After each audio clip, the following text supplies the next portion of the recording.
मुझे पता था तू आएगी माया। छोड़ो छोड़ो, तुम सिर्फ जबरदस्ती कर सकते हो ना। दिल्ली के अलग अलग हिस्सों में चेन स्नैचिंग, घरों में डकैती, सेंधमारी जैसी वारदातें अपनी चरम पर हैं। पुलिस के पास अभी तक इन सवालों का कोई जवाब नहीं है कि ये किसी एक ही गुट का काम है या फिर इन सभी वारदातों को अलग अलग गिरोह अंजाम दे रहे हैं।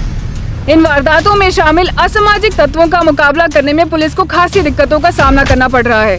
और दोबारा से दिल्ली की एक कॉलोनी से ऐसी ही वारदात की खबर सामने आई है। बताया जा रहा है कि इस बार लूट के साथ गोलियां भी चलाई गई है।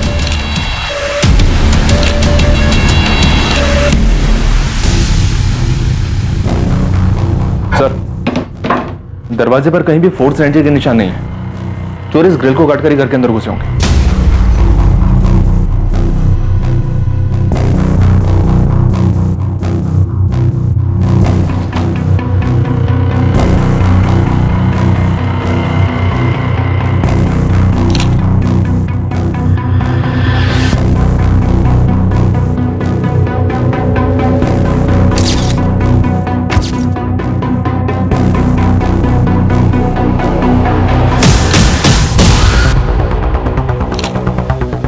अंकुर, बुलेट शेल्स मिल गई? जी, टोटल 6 शेल्स मिले, 3 यहाँ बेड पर और 3 यहाँ फ्लोर से, जहाँ संजीव मिला।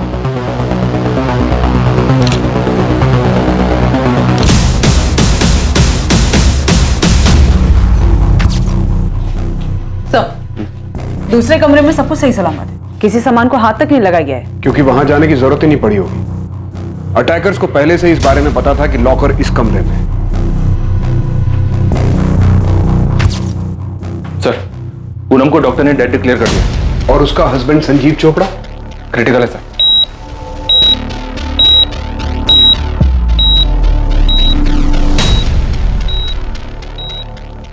संजीव चोपड़ा ऑपरेशन थिएटर में जिंदगी और मौत के बीच संघर्ष कर रहा था। संजीव चोपड़ा की पत्नी पूनम चोपड़ा को हॉस्पिटल पहुंचते ही मृत घोषित कर दिया गया था। दिल्ली में इस डकैती और शूटआउट को एक रात पहले अंजाम दिया गया था।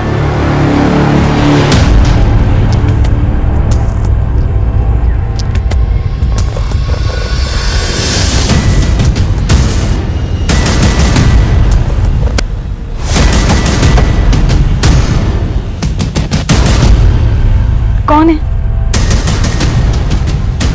अरे कौन है भाई?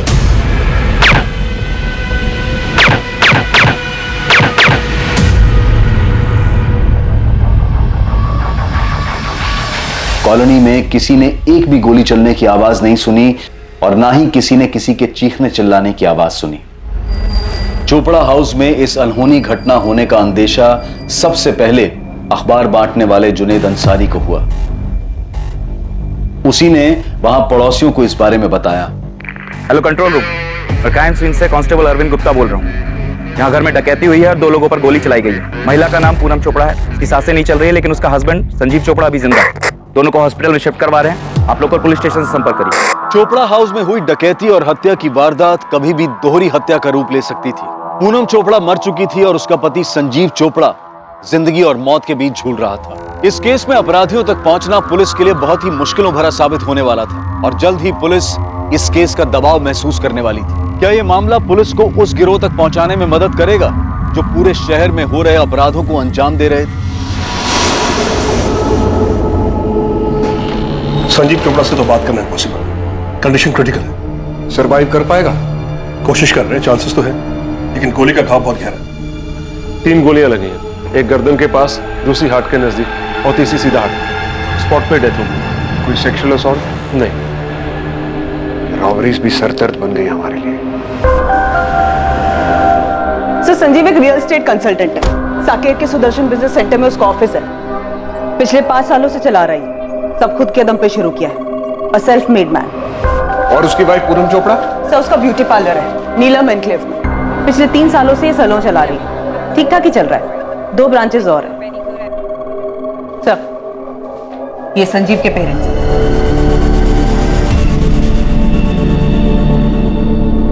और सब पूनम के पेरेंट्स और उसका बड़ा भाई जयसवाल सर के साथ थाने में। वो दोनों भी काफी शौक है। नहीं रहेगा क्या मतलब? ऐसे कैसे मर गई हमारी बेटी? देवेंद्र जी, दरअसल आसपास किसी ने भी गोली चलने की आवाज नहीं सुनी, इसलिए इस वारदात के बारे में पता ही नहीं चला। और जब तक मेडिकल हेल्प पहुंची, उसे हॉस्पिटल ले जाया गया, तब तक डॉक्टर्स ने उसे ब्रॉड डेड डिक्लेयर कर दिया। और संजीव कैसा है? कंडीशन काफी क्रिटिकल है। ये सब हुआ कैसे? अभी हमें सिर्फ इतना पता चला है कि उस घर में डकैती हुई है, लॉकर्स खाली मिले हैं। उन दोनों ने रोकने की कोशिश की होगी। रॉबर्ट्स ने टोटल 6 गोलियां चलाई, 3 संजीव पे और 3 पूनम पे। पूरे दिल्ली में दहशत का माहौल है। दिन दहाड़े रास्ते पे चेन स्नैचिंग हो रही है, घर के अंदर बैठे तो रॉबरी हो रही है, मारा जा रहा है लोगों को। इसके लिए आप सब लोग जिम्मेदार हैं। मैं छोड़ूंगा नहीं किसी को, छोड़ूंगा नहीं किसी को। गहनों का काफी शौक था पूनम को, सब लॉकर में रखे होंगे। ज्वेलरी का कोई अंदाजा बता सकती हैं आप? कोई फैमिली एल्बम या किसी फंक्शन का फोटोग्राफ जिसमें पूनम ने वो ज्वेलरी पहनी हो? संजीव का घर देखना पड़ेगा। संजीव ने घर के बाहर सीसीटीवी कैमरास लगाए थे, उनसे कुछ नहीं मिला आपको?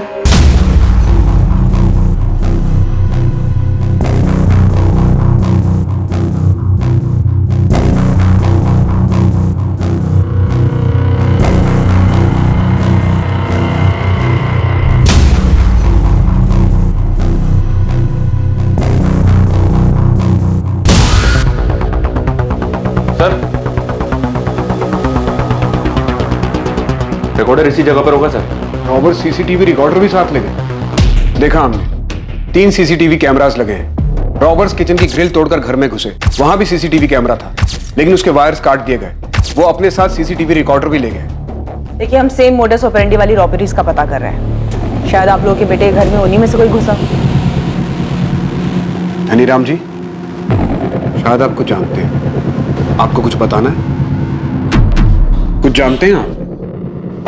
जी मैं जानता हूं ये किसने किया। किसने? तुम कुछ जानते हो मनोज? सर मुझे पहले ही आप लोगों के पास आ जाना चाहिए था। मतलब ये प्लेन रॉबरी मर्डर नहीं है? तुम जानते हो कि ये किसने किया है? जानता हूँ सर। किसने किया है? सर ये बल्लू ने किया है। कौन बल्लू? सर बलराम जलोटा, मेरी छोटी बहन उषा का बेटा है। क्रिमिनल है सर, वो पहले भी संजीव को धमका चुका है। 15 लाख रुपए? किस बात के बल्लू? मेरा मुंह बंद करने के लिए फरीदाबाद वाली जमीन जो तुम्हें मिली है ना, वो डिस्प्यूटेड है और तुम नहीं चाहोगे कि उस पे मैं कोई सवाल खड़ा करूं। तुम बाहर में जाओ बल्लू, मैं एक दमड़ी भी नहीं दूंगा। सोच लो संजू, तुम्हारा काम ना बहुत अच्छे से चल रहा है, और वो भाभी का क्या बोलते हैं ब्यूटी पार्लर, वो भी अच्छे से चल रहा है। तो 15 लाख कोई बड़ी रकम नहीं है। और हाँ, कह के जा रहा हूं और लेके भी जाऊंगा। और हाँ, नहीं मिला ना तो कोई बात नहीं। तुमको पता है ना कि मेरे ऊपर पहले से 2 मर्डर चार्जेस हैं। भैया, आप तो जानते हैं, जब पहली बार मर्डर केस में बल्लू का नाम आया था, हमने तभी उसे अपने घर से निकाल दिया था। 1 साल हो गया, ना उससे देखा है ना उससे बात की। मैं क्या करूं? वो बार बार संजीव को धमकी दे रहा है। भैया, इसके पहले वो कुछ और करे, आप मेरी बात मानिए, आप पुलिस के पास जाइए। बल्लू मेरा बेटा ही नहीं है, मैं नहीं मानती हूं उसे अपना बेटा। अपने घर का लड़का अपने ही घर में ऐसा धक्का डाल रहा है। थाने चल, अब कंप्लेंट करने के अलावा और कोई चारा नहीं है। नहीं पापा, उसने धमकी दे रखी है। अगर हम पुलिस को बताएंगे तो मुझे या फिर आपको मार डालेंगे। आप तो जानते हो बल्लू कैसा है। तो क्या करेगा तू? उसे देगा 15 लाख रुपए। तू अभी के अभी मेरे साथ पुलिस स्टेशन चल। चल सर, 3 हफ्ता पहले हमने इस बलराम के नाम पर मयूरपुरी पुलिस स्टेशन में शिकायत भी दर्ज की थी। बलराम उर्फ बल्लू की सारी डिटेल्स और अपनी बहन का एड्रेस भी दीजिए हमें। संजीव चोपड़ा? मतलब तुम ये कह रहे हो कि तुम्हारे जीजा ने तुम्हारी बहन का मर्डर किया है? ये पीछे वही है सर। सर पूनम को डर था कि संजीव उसे मारने की प्लानिंग कर रहा है। क्या कह रही हो पूनम? संजीव तुझे मारना चाहता है? हाँ मनोज, मुझे उसकी आंखों में दिख रहा है, कुछ समय से कुछ ज्यादा ही अच्छा पेश आ रहा है। और मुझे पूरा यकीन है कि उसके दिमाग में कुछ ना कुछ जरूर चल रहा है। अभी तो बहुत सारी अपॉइंटमेंट्स है संजीव, पॉसिबल नहीं हो पाएगा। पूनम, अपॉइंटमेंट्स तो रोज ही रहेंगे यार। एक काम करते हैं, आज पिक्चर चलते हैं और डिनर भी बाहर ही करेंगे। अब आज तो पॉसिबल नहीं हो पाएगा। मैं खुद नहीं जाता, मैं आता हूँ 15 मिनट में, तुम तैयार रहना बस। समझा करो डार्लिंग यार, आज मूड है यार। मनोज, मुझे लग रहा है कि संजीव कुछ तो प्लान कर रहा है। मारना चाहता है वो मुझे। आई एम डैम श्योर कि बाहर उसका कोई अफेयर चल रहा है। देखो मनोज, तुम संजीव का नाम ले रहे हो इसलिए मैं तुम्हें दोबारा बोल रहा हूँ। संजीव की कंडीशन काफी क्रिटिकल है। 50% ही चांसेस है कि वो सरवाइव कर जाए। सर ये बात आपने मुझे पहले भी बताई, लेकिन मैं जो कह रहा हूँ ये बात मुझे पूनम ने बताई है। सर ये रॉबरी नहीं हो सकती, सीसीटीवी रिकॉर्डर गायब है। संजीव का काम है सर, ये पूनम को मारना चाहता था वो। सर मैंने तो पूनम से कहा था कि चल के पुलिस में कंप्लेंट कर दे। तो फिर तुमने कंप्लेंट क्यों नहीं की? सर मुझे वक्त ही नहीं मिला। अभी 1 हफ्ते पहले हमारी बात हुई दशहरे पर, हम मिलकर बैठकर बात करने वाले थे इस बारे में, लेकिन उससे पहले ही ये सब। तुम्हारे पेरेंट्स इस बात को जानते हैं? सर मुझे नहीं लगता, क्योंकि मैंने नहीं बताई ये बात। और अब ये सब देखकर लग रहा है कि पूनम ने भी माँ बाबा से ये सब बात नहीं कही होगी। क्या ये रॉबरी के दौरान हुई हत्या नहीं थी, जैसा कि दिल्ली में अनियंत्रित रूप से हो रहा था? संजीव की तरफ से उसके पिता का यह कहना था कि इस घटना का जिम्मेदार संजीव का कजन, उसकी बुआ का लड़का बलराम जलोटा उर्फ बल्लू था, जिसका पहले से ही क्रिमिनल बैकग्राउंड था। वहीं दूसरी तरफ पूनम के भाई मनोज का कहना था कि संजीव ने ही पूनम को मरवाया है।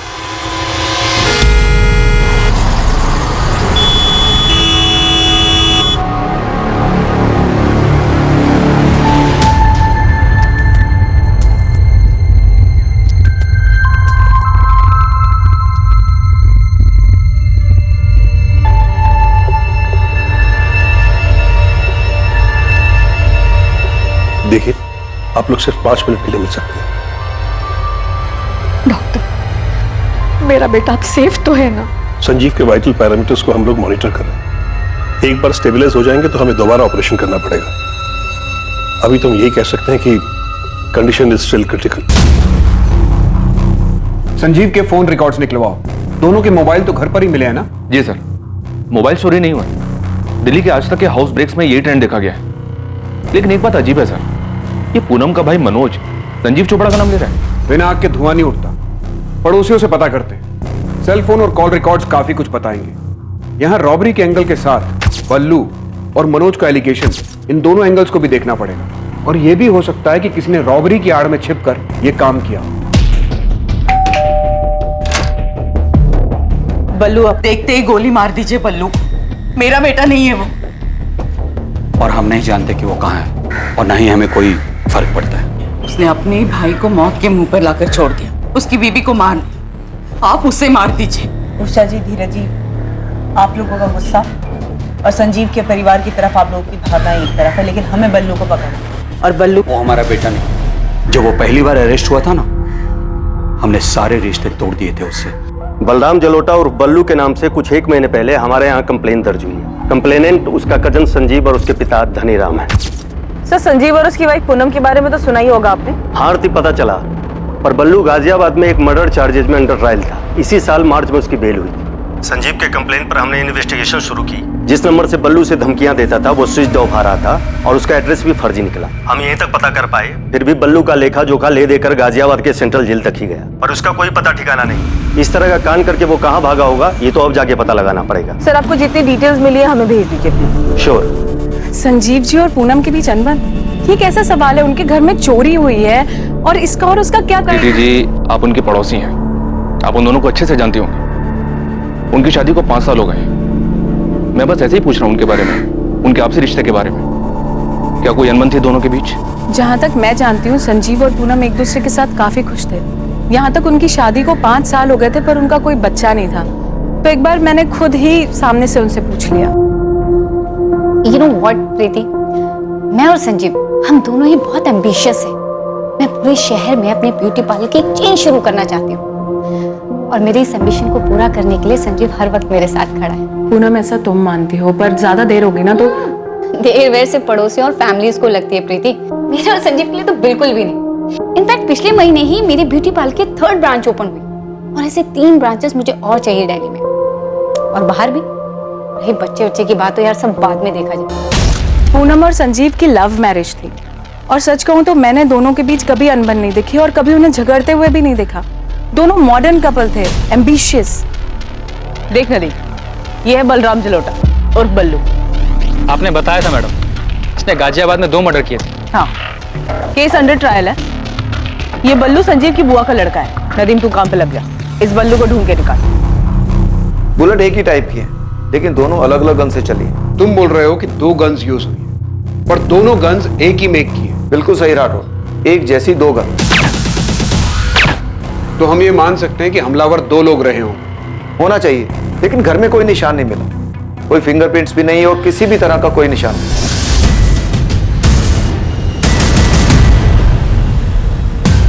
हमलावरों ने ग्लव्स पहने होंगे, इसलिए ना घर पे कुछ निशान मिला, ना उस किचन ग्रिल पे कुछ मिला जहां से वो लोग अंदर घर में घुसे। .25 कोलेट गन यूज हुई। काफी कॉमन गन है। हाँ, कई सारी गैंग्स इसे यूज करती हैं और ग्रे मार्केट में भी बिना लाइसेंस के बड़े आसानी से मिल जाती है।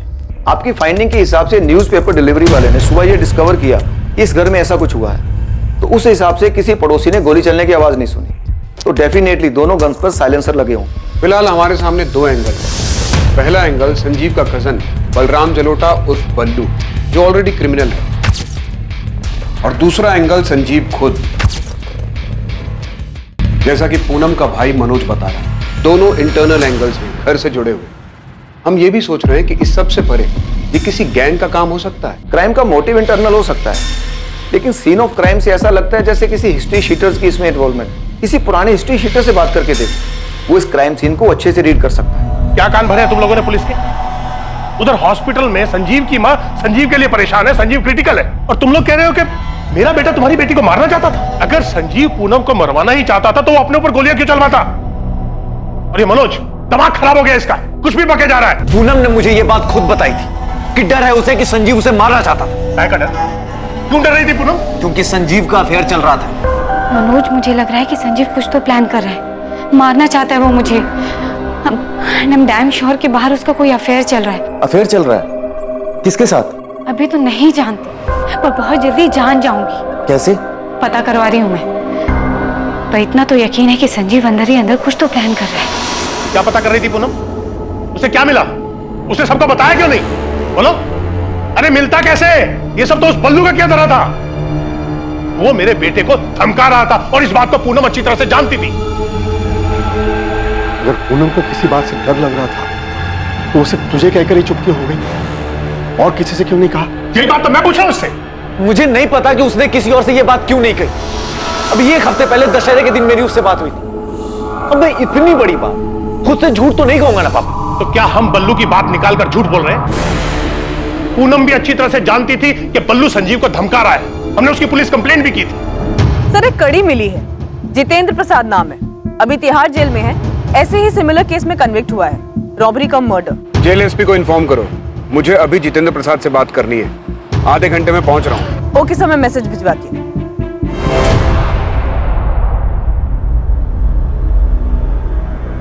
फोटो मत दिखाइए साहब, मैं जानता हूँ ये क्या है। तो फिर बता जी, तेरा गैंग भी 6 महीने पहले तक यही करता था। मैं अभी का बता सकता हूँ साहब। ये जो इतनी सारी चोरियां हो रही हैं ना, इन सब के पीछे 2 कोड़ी के गैंग हैं। चाकू और कट्टे से ज्यादा औकात नहीं है इनकी। और आप कह रहे हैं कि यहाँ .25 कोलेट का इस्तेमाल हुआ है। बड़ा शातिर है तू। आगे बता, कौन सा गैंग होगा? ये पूरा क्राइम सीन मुझे नहीं लगता ये किसी गैंग का काम है। और जैसा आप बता रहे हैं, आसपास में किसी ने चीखने की आवाज नहीं सुनी, और हद तो तब हो गई जब किसी ने गन शॉट की आवाज नहीं सुनी। हाँ, नहीं सुनी। गन पर साइलेंसर होगा। आप ही सोचिए साहब, ऐसा कौन सा रॉबरी करने वाला गैंग है जो गन में साइलेंसर लगाकर ढाका डालने जाता है और अंदर घुसते ही सीधा गोलियां चलाना शुरू कर देता है। ये किसी चोरी चकारी करने वाले गैंग का काम है ही नहीं। ये जो भी है पक्का जान से मारने आया। और जैसा आप बता रहे हैं ना, वो एक बंदा बच गया, वो गलती से बच गया होगा या वो चेक करने में उनसे गलती हुई होगी। सही मायने में तो ये रॉबरी एक बहाना है। वो लोग इन दोनों को जान से मारने आए। बल्लू नाम सुना है? बल्लू? बलराम जलोटा? हाँ। कहाँ मिलेगा? पिछले 6 महीने से अंदर साहब। ताज़ा अपडेट तो पता नहीं है, लेकिन हाँ शायद गाजियाबाद जेल में बंद है वो। वहां से तो बेल पे निकला था। फिर तो आप ही जानो साहब। वैसे ये कांड बल्लू ने किया? हाँ, ऐसी इंफॉर्मेशन है हमारे पास, क्योंकि इस कांड में जो बंदा बुरी तरह से इंजर्ड हुआ है वो बल्लू का कजन है।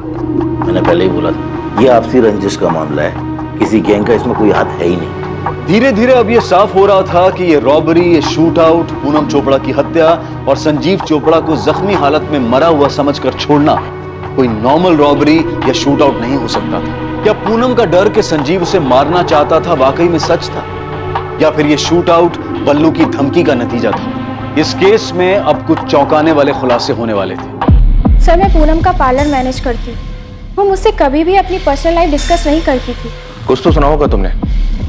अच्छा, कभी कुछ सेंस किया तुमने कि वो अपने पति से किसी बात को लेकर डर रही है? मैं कैसे सेंस करती? मुझे फोन पर पूनम की बातें सुनने का कोई शौक नहीं था।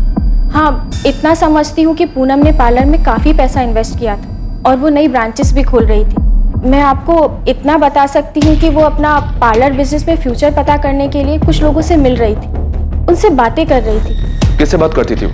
एक टैरो कार्ड रीडर है, पूनम हमेशा उसके पास जाती थी। Tarot card reader?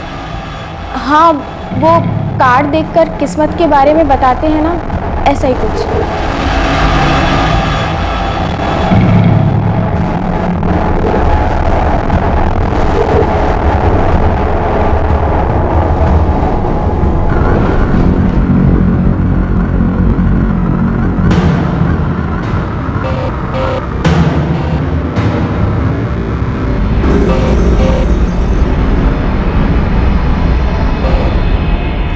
इसका क्या मतलब है तारा?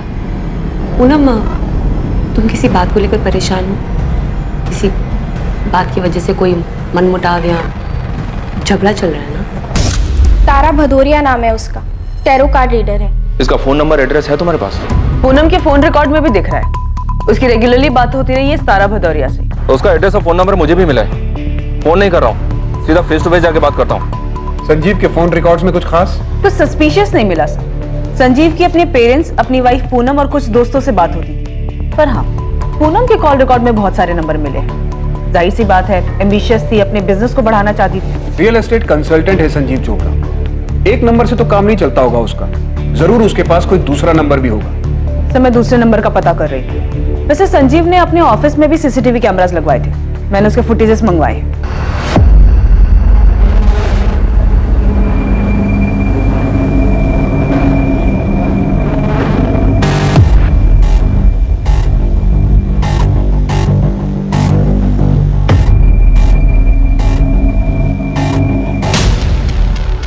बेल से बाहर आने के बाद ये बल्लू संजीव के ऑफिस में कई बार गया है। ये बल्लू का नंबर जो फिलहाल स्विच ऑफ आ रहा है, वो फर्जी नाम और फर्जी एड्रेस पे लिया गया। यहाँ मुझे बल्लू वाला एंगल काफी स्ट्रांग लग रहा है। 2 मर्डर केस की हिस्ट्री है, रंगदारी मांग रहा था, धमकी दी थी। तो मैं मनोज को क्या सूझी संजीव का नाम लेने की? कहीं मैं खुद का पर्सनल एंगल लगाकर कोई कहानी तो नहीं सुना रहा है? क्या पूनम ने सच में मनोज से संजीव के अफेयर के बारे में कुछ कहा होगा? बेटा, पूनम ने क्या सच में तुझसे कहा था कि संजीव उसे मारना चाहता है?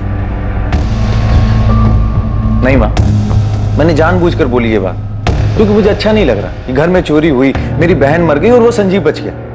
जब पूनम ने मुझे ये बात बताई थी तो मुझे अजीब लगा था, और अब और अजीब लग रहा है जब मेरे माँ बाप मुझ पे ही शक कर रहे हैं। अरे आप लोग ही बताइए, मैं झूठ क्यों बोलूंगा, और मैं जानबूझकर इन्वेस्टिगेशन को गलत दिशा क्यों दूंगा? लेकिन बेटा, पूनम ने ना मुझसे कुछ कहा न तेरे पापा से। अब उसने कुछ नहीं बताया तो मैं क्या करूंगा? और कसम से माँ, मुझे भी कुछ दिन पहले ही बताया उसने, और हो सकता है कि वो तुम्हें बताने वाली हो, लेकिन उससे पहले ये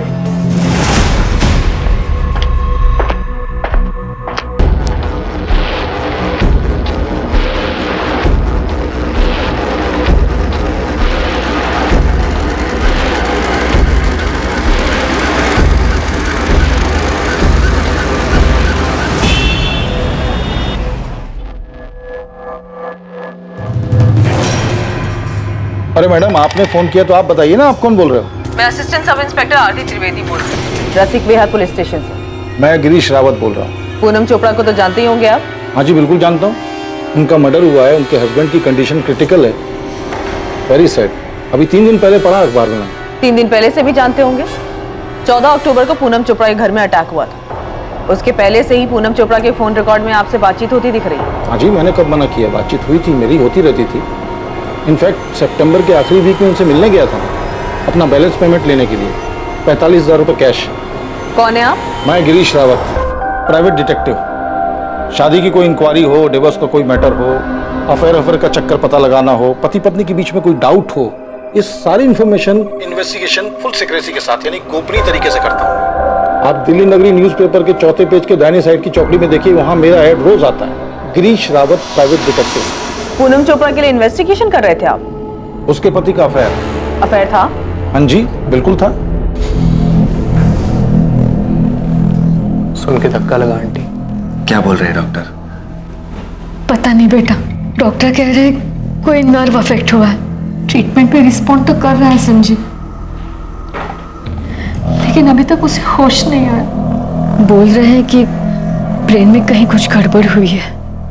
यहाँ संजीव आंख नहीं खोल रहा है और वहां पूनम का भाई मनोज कह रहा है संजीव पूनम को मारना चाहता था। बकवास कर रहे हो आंटी, इन सबके पीछे बल्लू का हाथ हो सकता है।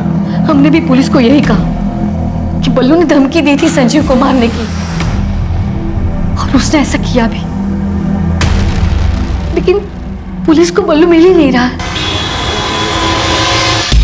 ये 100% बल्लू का ही काम है राठौर, कर सकता है। 1 साल पहले हमने उसे अरेस्ट किया था मर्डर चार्जेस में, तब उसके पास से ये .25 कोलेट गन रिकवर हुई। हमारे केस में ये मर्डर वेपन था और बल्लू ने ये गन उस्मान शेख से खरीदी थी। शूट कर रही है आपके हाथ में बल्लू भैया, शूट करने के लिए एकदम मक्खन है ये। .25 बुलेट। दोनों लोग को मारना है उस्मान, ट्रायल करके देख लो। जिस डबल मर्डर केस में बल्लू को बेल मिली, उसमें यही गन यूज हुई थी? हाँ, यही गन रिकवर हुई थी बल्लू के पास से। तुम्हारे यहाँ जो कांड हुआ उसमें बल्लू ही शामिल है। उसने संजीव से कुछ पैसे वैसे मांगे थे, संजीव ने नहीं दिए होंगे। गलती हमारी तरफ से भी हुई है। बल्लू को बेल मिलने के बाद से हर हफ्ते उसकी हाजिरी लगवानी थी, पर सितंबर के दूसरे हफ्ते के बाद से वो आया ही नहीं। और कैसे कट रही है तेरी जिंदगी बल्लू? बस कट रही प्रदीप जी। कुछ सीधा चालू किया या फिर वही उल्टा काम? उल्टा पुल्टा सारे काम एकदम बंद। अभी आजकल वो भाई के साथ वो क्या बोलते हैं, जमीन खरीदने बेचने का, प्रॉपर्टी डीलिंग ना, उसके काम में हाथ धर मार रहा हूँ। उधर भी तू रंगदारी झाड़ रहा होगा। 14 सितंबर को बल्लू आखिरी बार आया था, फिर कांस्टेबल प्रदीप भारती छुट्टी पर गए। बाकी यहाँ पर किसी को ध्यान नहीं आया बल्लू को। और वहाँ मयूरपुरी थाने में संजीव और उसके फादर ने बल्लू की कंप्लेंट कर दी थी, और वहाँ के पीआई गाजियाबाद जेल में इंक्वायरी कर रहे।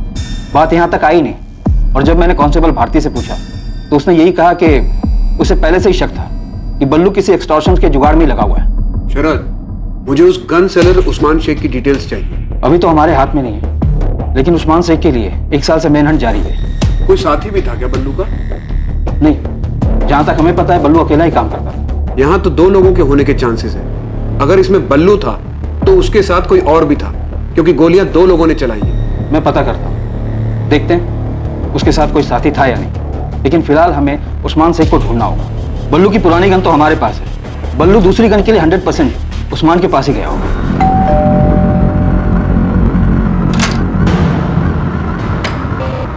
तारा बतौरी?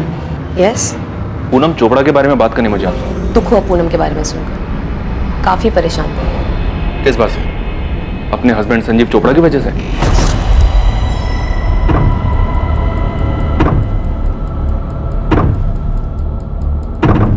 पूनम जानना चाहती थी कि उसके हस्बैंड का अफेयर किस लड़की के साथ था, और यह जानना मेरे लिए चुटकी बजाने के बराबर था।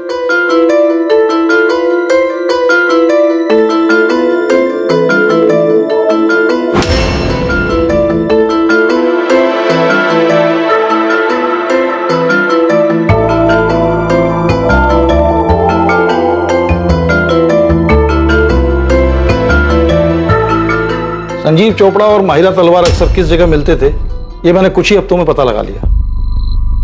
इस लड़की का नाम माहिरा तलवार है? हाँ जी, माहिरा तलवार, उम्र 27 साल। ये साकेत के एक सुपर स्टोर में सेल्स वुमेन का काम करती है। थर्सडे को माहिरा की छुट्टी होती है। इस दिन वो और आपके हस्बैंड दोनों गुरुग्राम के एक होटल में मिलते हैं। बाकी फ्राइडे टू वेडनेसडे कॉफी पे मिलते हैं रोज। ये सब कब से चल रहा है उन दोनों के बीच? देखिए, साथ में सिर्फ कॉफी ही नहीं पीते, फिजिकल रिलेशन भी है। और ये सब रातों रात नहीं होता, मेरे ख्याल से कम 1 साल से साथ में है। मतलब संजीव मुझे धोखा दे रहा है ना? संजीव और माहिरा के बारे में मुझे जो कुछ मालूम पड़ा मैंने सब कुछ पूनम को बता दिया। हाँ, एक बात और, रौनक विहार में माहिरा अकेली रहती है, 1 BHK अपार्टमेंट। लेकिन संजीव के फोन रिकॉर्ड में तो हमें इस माहिरा का नंबर नहीं मिला। 4440981 संजीव का दूसरा नंबर। पूनम ने अपने भाई से कहा था कि उसे डर है कि संजीव उसे मारने का प्लान कर रहा है। ये बात तुम जानते थे? जी, वो अपने हस्बैंड को लेकर काफी परेशान थी। उसका हस्बैंड उसे जान से मारना चाहता था, इसलिए उसने ये खुलकर कहा था आपसे? क्या संजीव उसे मारना चाहता था? हाँ, अभी आपने ही तो कहा कि वो संजीव को लेकर काफी परेशान थी उसके अफेयर की वजह से। नहीं इंस्पेक्टर, मैंने आपसे ये कहा कि मैं ये जानती हूँ कि पूनम अपने हस्बैंड को लेकर परेशान थी, लेकिन मैं ये बिल्कुल नहीं जानती थी कि संजीव उसे मारना चाहता था। तो फिर आप और क्या जानती हैं? मैं ये तो नहीं जानता कि ये सब हुआ कैसे, पर आप उल्टा कह रही हैं। मैं आपकी बात मान लेता अगर आप ये कहती कि पूनम अपने हस्बैंड को मारने का प्लान बना रही थी। क्या पूनम भी अपने हस्बैंड को मारने का प्लान बना रही थी? देखिए इंस्पेक्टर, मुझे कोई अंदाजा नहीं है कि संजीव पूनम को मारना चाहता था। मैं बस इतना जानती हूँ कि पूनम संजीव से बहुत परेशान थी और वो उसको सबक सिखाना चाहती थी। उसे जान से मारकर? ये मैं नहीं जानती। मैं बस ये जानती हूँ कि पूनम अपने हस्बैंड को तकलीफ पहुंचाना चाहती थी।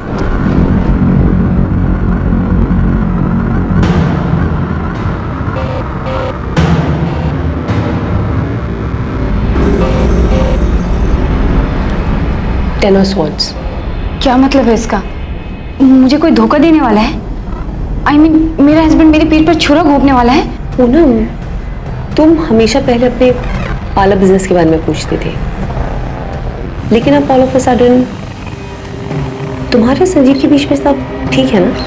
धोखा दे रहा है वो मुझे तारा।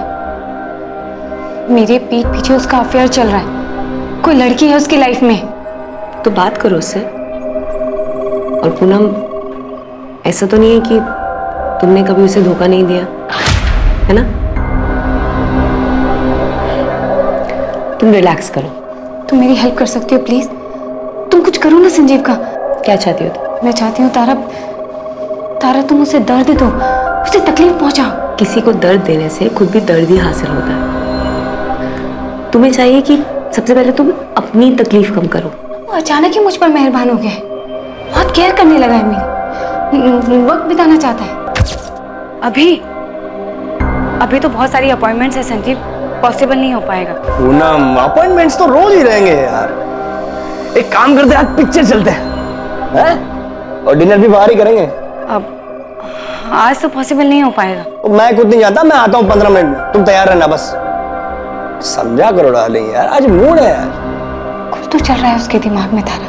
अपने थॉट्स पर काबू रखो और मेरी बात मानो, संजीव से बात करो, ओके? पूनम मेरे पास पिछले 2 सालों से आ रही थी और पहले हमेशा वो अपने बिजनेस के बारे में बात करती थी, लेकिन फिर अचानक सब बदल गया। तो मतलब पूनम अपने हस्बैंड को मारना चाहती थी? इंस्पेक्टर, जैसा कि मैंने आपको बताया, मैं ये सब नहीं जानती। मैं एक टैरो कार्ड रीडर हूँ। ये लोगों को भड़काना या लोगों के बीच झगड़ा करवाना, ये मेरा काम नहीं है। मेरे क्लाइंट्स आते हैं, कार्ड्स पिक करते हैं और मैं अपनी नॉलेज से वो कार्ड्स उनके लिए रीड करती हूँ। हाँ, लेकिन मैं आपको इतना ज़रूर बता सकती हूँ कि पूनम अपने हस्बैंड को लेकर काफ़ी परेशान थी। अब इस बारे में उसने किसी से बात क्यों नहीं की, ये मैं नहीं जानती, या फिर ये भी हो सकती है। I really can't say. हाँ, पूनम मारना चाहती थी अपने पति को, लेकिन ये जो हुआ है ये पूनम ने करवाया है, ये मुझे नहीं पता। पर पूनम ने तो यही कहा था ना कि वो अपने पति से छुटकारा पाना चाहती थी। नहीं, मुझसे ऐसा नहीं कहा। मुझसे तो सिर्फ हेल्प मांगी थी। कैसी हेल्प? कुछ था उसके दिमाग में, कोई आइडिया, बस उसी को पूरा करने की हेल्प मांग रही थी मुझसे। दिल्ली के गौतम नगर के एक घर में लूट। चांद विहार में लूट के वक्त लुटेरों को रोकने की कोशिश में घर का एक आदमी मारा गया। मयूर विहार में। पूनम जी, आप मुझसे क्या चाहती हैं ये बताइए। गिरीश जी, मुझे अपने पति से छुटकारा पाने के लिए आपकी हेल्प चाहिए। देखिए, आप घबराइए मत, सब कुछ रॉबरी जैसा ही लगेगा। पूनम जी, देखिए ये मेरा काम नहीं है। आपने अपने हस्बैंड के बारे में जानकारी चाहिए, मैंने आपको दी। अब आपको एडवाइस दे सकता हूँ कि आप उनसे डिवोर्स लीजिए और उनसे अलग रहिए, लेकिन ऐसा जो आप चाह रही हैं ये मेरा काम नहीं है। ये क्राइम है, पागलपन है, और मैं आपको बताऊं, ऐसी सोच को अपने ऊपर हावी मत होने दीजिए आप। यू आर राइट, मुझे अपने हस्बैंड से बात करनी चाहिए। गिरीश जी, जब आपको मालूम था तो आपने हमें सामने से कॉल क्यों नहीं किया? क्या बताता मैडम मैं आपको कि उसके दिमाग में क्या चल रहा है, ये बताता? यस, यही बताते। आपको पहले से अंदाजा था कि ऐसा कुछ होने वाला है, जो कि हुआ भी। पहले हमें लगा कि रॉबर गैंग का काम है, बाद में ये पूनम के भाई ने बताया कि संजीव उसे मरवाना चाहता है, फिर ये बल्लू का नाम सामने आया। अब आपसे पता चल रहा है कि पूनम भी अपने हस्बैंड को मरवाना चाहती थी। मैडम, ये कोरा ख्याल था उसके मन का। वो अपने पति के अफेयर को लेकर परेशान चल रही थी, तो आ गया होगा उसके दिमाग में ऐसा कुछ। ये सिर्फ और सिर्फ ख्याल था, जो कि अब हकीकत है। गिरीश जी, उस टैरो कार्ड रीडर तारा ने भी यही कहा था सर कि पूनम अपने हस्बैंड को सबक सिखाना चाहती थी। और सर, उस डिटेक्टिव गिरीश ने भी यही कहा था कि पूनम रॉबरी की आड़ में मर्डर का प्लान बना रही थी, जो कि ऑफ कोर्स उल्टा पड़ गया। साला भाई ढिंडोरा पीटता है कि उसकी बहन को डर था कि उसका पति उसे मारने वाला है। यहां तो पूरा ही उल्टा है।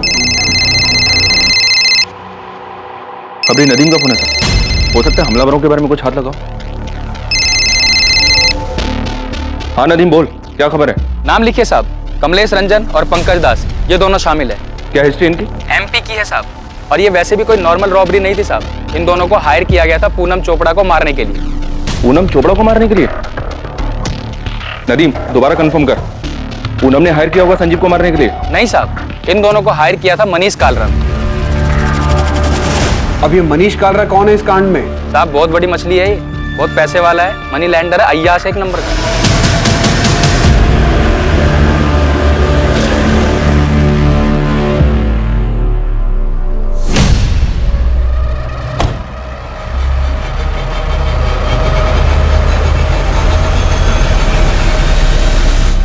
प्लान रेडी समझिए मनीष सेठ, बस आप फाइनल कीजिए कि कब कैसे और कहां मारना है आपकी इस पूनम चोपड़ा को। जैसे मारना है मारो, लेकिन तड़प तड़प के मरनी चाहिए, इतना याद रख।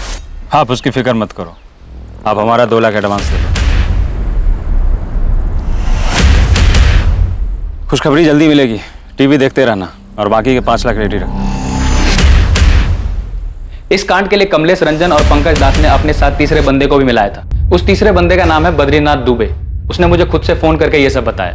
क्या जानता है इस कांड के बारे में बद्रीनाथ? जो तुमको चाहिए वो सब पता है मुझे, मैं सब कुछ जानता हूँ। लेकिन हाँ, जब तुझे मलाई मिलेगी ना तो मुझे भी याद रखना। ठीक है, चल बता। कमलेश रंजन और पंकज दास भी मुझे पैसे देने वाले थे। ये समझ लो कि मैं भी उस कांड में शामिल था, लेकिन सालों ने मेरे से उस पूनम चोपड़ा की सारी फील्डिंग करवाई।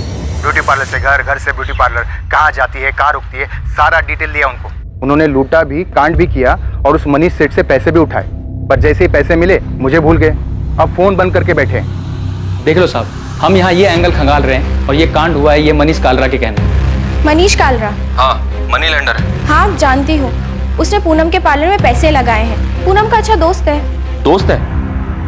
और क्या बताया तुम्हें उन दोनों के बारे में? अच्छा, उन दोनों की दोस्ती में कोई दरार आ गई थी क्या? सर इसका तो मुझे कोई अंदाजा नहीं है, पर आप ऐसा क्यों पूछ रहे हैं? मनीष ने कुछ किया है क्या? वो भी हम जल्दी ही पता लगा लेंगे।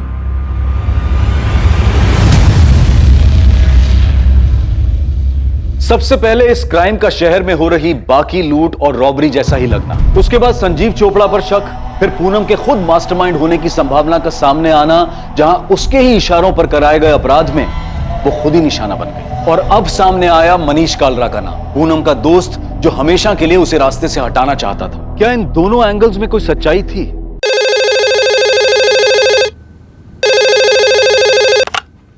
हेलो सर, वो बल्लू का फोन आया था। कब किया था? कहां से किया था ये तो नहीं बताया, लेकिन वो सब कुछ जानता है, सब कुछ। ये भी कि संजीव आईसीयू में है और उसने फिर से धमकी दी है अधूरा काम पूरा करने की। हेलो, कहा मामा, संजीव के पास नहीं हो क्या? बल्लू? चलो अच्छा है, आवाज से पहचान लिया मामा ने। मेरे भाई के घर से मुझे बस 2 लाख कैश और चुटुर पुटुर में 1.5 लाख की ज्वेलरी मिली है, पर जान बचाने के लिए उसे तो 15 लाख देने थे। सुना है अभी भी सांसें चल रही हैं उसकी। बल्लू कहाँ है तू? आपके पीछे खड़ा हूँ मामा। बस इतना समझ लो कि बहुत सांसें खींच ली हैं संजीव ने। अब और जीना है उसको तो मुझे पैसे दे दो, देर नहीं हुई अभी, वरना कब कितना खून पानी ऊपर नीचे होता है उसका हर खबर मिलती है मुझे। 1-2 पाइप निकाल दूंगा, पूरा ऊपर पहुंच जाएगा। बल्लू, बल्लू सर, ये इसी नंबर से कॉल आया था। आप फिक्र मत कीजिए धनीराम जी, संजीव के लिए कांस्टेबल लगा रहा हूँ यहाँ। पहले दिन से हम लोग यही कह रहे हैं कि ये सब बल्लू ने किया है। पता नहीं वो मनोज बार बार संजीव का नाम क्यों ले रहा है। वो बिजनेस तुम्हारा है पूनम, अब वो मुनाफे में रहे या घाटे में मुझे उससे कोई मतलब नहीं। मुझे नहीं पता कि संजीव ने तुम्हारा साथ किस लिए दिया, लेकिन मैं फेवर नहीं कर सकता। I'm sorry। हो प्लीज, मैं तुमसे फेवर मांग भी नहीं रही हूँ मनोज, मैं सिर्फ पापा जी के गुरुग्राम वाले फ्लैट की बात कर रही हूँ। हाँ तो वो फ्लैट मेरे नाम पर? हाँ है तो, उसमें मेरा भी हिस्सा है। शायद तुम भूल रही हो, उस फ्लैट के हिस्से के बदले में पापा जी से तुमने बहुत पैसे ले लिए और शायद बर्बाद भी कर दिए। मेरे सिर्फ एक केस करने की देर है मनोज, समझे? तो डिस्प्यूटेड प्रॉपर्टी हो जाएगी वो, और उसमें मेरा भी शेयर है, शायद तुम भूल रहे हो। हाँ तो तुमने अपने शेयर के बदले में कैश ले लिया है ना। मनोज मुझे सिर्फ पैसे चाहिए, एनी हाउ, जरूरत है मुझे। अब चाहे तुम मार्केट रेट पे 50% कैश दो या फिर फ्लैट बेचकर मुझे पैसे दो। तुम बहुत सेल्फिश हो पूनम। तो तुम्हें भी अपनी छोटी बहन के लिए अपने दिल में थोड़ी सी बड़ी जगह कर लेनी चाहिए।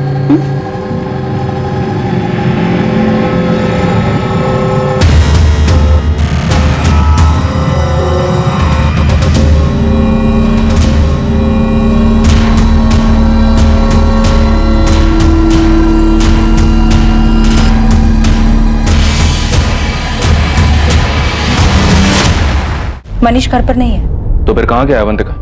कुछ काम से बाहर गए हैं। और कब गया? 2 दिन पहले।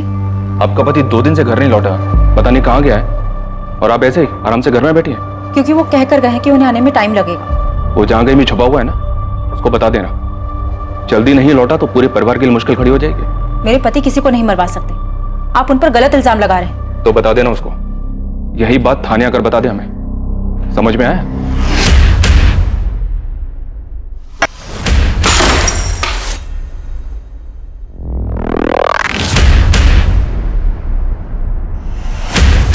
मैं तुम्हें बर्बाद कर दूंगी मनीष, कहीं का नहीं छोड़ूंगी तुम्हें। तुम मुझे धमकी दे रही हो पूनम? मुझे ना सुनने की आदत नहीं है मनीष, कोई भी मुझे ना नहीं कह सकता, कोई भी नहीं। सर, संजीव के फादर को जिस नंबर से कॉल आया था वो नंबर फिलहाल स्विच ऑफ है। कल सुबह तक इस नंबर की डिटेल्स हमारे पास होंगी। और सर, ये डिटेक्टिव गिरीश, ये मुझे कुछ ठीक नहीं लग रहा है। इसके पीछे मैंने अपने कुछ आदमी लगा दिए। अब ये मत कहना कि इसमें उसका भी कोई रोल है। सर, क्या है क्या नहीं ये तो नहीं पता, पर हाँ, ये गिरीश जिस तरीके का काम करता है, हिस्ट्री शीटर तो उसके कांटेक्ट में होंगे ही। तो क्या गिरीश ने हमें सिर्फ सुनाने के लिए कहानी बनाई है? चांसेस हैं सर। मेरा सवाल पूरा होने से पहले गिरीश का जवाब सामने होता था। सर, उसे देख के लग रहा था कि वो तैयार बैठा है। सर, मुझे लगता है पूनम के लिए गिरीश ने किलर्स अरेंज किए होंगे, पर दाव उल्टा पड़ गया, पूनम मारी गई और किस्मत से संजीव बच गया। पूनम का भाई मनोज खोसला, क्या मिला उसके बारे में? इंटरेस्टिंग, ठीक है, काम आएगा अपने। तो बहुत दिमाग लगा के इस गिरीश ने कहानी बनाई कि पूनम उसके पास रॉबरी और मर्डर का प्लान लेकर आई।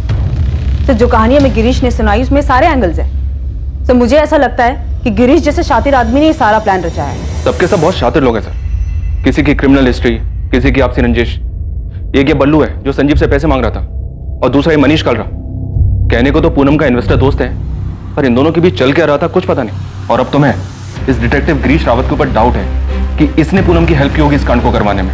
और इस सबसे अलग, पूनम का भाई मनोज, वो संजीव के नाम का ढोल पीट रहा है सर। तो संजीव और मनोज के बीच में क्या चल रहा था अब तो उसके होश में आने के बाद ही पता चलेगा। पर अभी तो हमें मनीष का पता लगाना होगा, और साथ ही गिरीश रावत पर भी नजर रखनी होगी, और इनके साथ बल्लू, कमलेश रंजन और पंकज दास को ढूंढना होगा। अगर ये दोनों मिल गए तो समझो आगे की कहानी भी मिल गई। केस में मनीष कालरा अब मुख्य संदिग्ध था, लेकिन संदेह के घेरे में डिटेक्टिव गिरीश रावत भी था, जिसने शायद ऐसे भयानक षड्यंत्र को अंजाम देने में पूनम की मदद की थी। वो षड्यंत्र जो प्लान के मुताबिक अपने अंजाम तक नहीं पहुंचा। बलराम जलोटा और बल्लू और हमला करने वाले कमलेश रंजन और पंकज दास की तलाश शुरू हुई। पर क्या इस जुर्म की सच्चाई इन्हीं में से किसी के पास थी?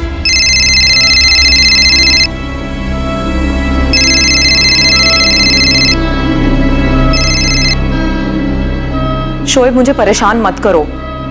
होटल शाइनिंग मून, जहांगीरपुरा, यही बात मेरे सामने आकर बोल दो। मैं नहीं आऊंगी। आना पड़ेगा। मैं नहीं आऊंगी, सुना तुमने? तो तुम भी कान खोलकर सुन लो, एक फोन करने के बाद पुलिस भी तुम्हारी बात नहीं सुनेगी। तुम ब्लैकमेल कर रहे हो मुझे? ब्लैकमेल? तुमने मर्डर किया है माहिरा, पूनम को मार दिया है तुमने, और संजीव को मरने के लिए छोड़ दिया। तो कभी भी मर सकता है। मैंने कुछ नहीं किया है। होटल शाइनिंग मून 12 बजे आ जाना। किसी को कुछ नहीं पता चलेगा कि तुमने क्या किया।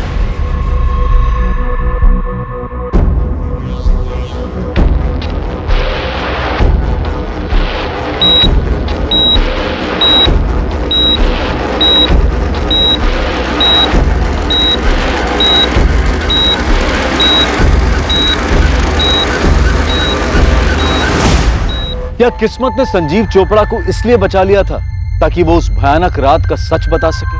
कहते हैं जाको राखे साइयां मार सके ना कोई। क्या संजीव के साथ भी ऐसा ही होने वाला था? क्या हुआ था उस रात? कैसे हुआ था, किसने किया था, इन सारे सवालों के जवाब हमें मिलेंगे इस केस के दूसरे और आखिरी भाग में। जय हिंद।